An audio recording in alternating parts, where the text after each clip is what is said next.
Now, the Chief Executive Officer of SriLankan Airlines, Richard Natal, says the national carrier is expecting a profit of $50 million next year, adding that he also expects passenger traffic to surpass pre-COVID levels towards the end of this year owing to the economic boom in tourism.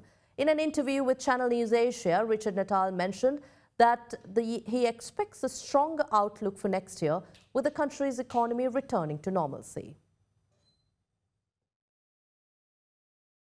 The outlook for next year is even stronger. If you look at the year we've just had, the year started with the economic challenges in the country, in Sri Lanka. We had travel advisories, and then in July and August, the country ran out of jet fuel. So I've never worked for an airline with no jet fuel in its home country before. Even with all of those headwinds, we still broke even. Assuming that the world stays the same for the year ahead, which we expect, and the Sri Lankan economy is rebounding, tourism is coming back, we're forecasting perhaps a $50 million profit next year. You had a double whammy of COVID and a financial crisis in the country. To return from COVID in December 21. December 21 was probably one of the most profitable months we'd ever had, and that continued through January, February and March. Traffic was coming back. There was a bit of a hiccup with Omicron in the January, but first quarter of last year, of the calendar year, it was profitable.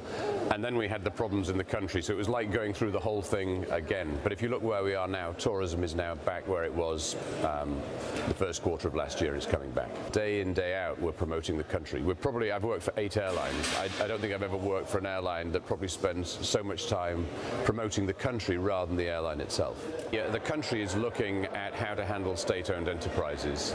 Perhaps means privatizing. But if you look at us this year, 10% of our revenue has gone in paying interest on past debt that has really nothing to do with the airline of today. We've not had any money from the government for 2 years. But we've got interest rates on dollars that we're paying between 12% and 15%. And that is long-term unsustainable when passenger yields come down.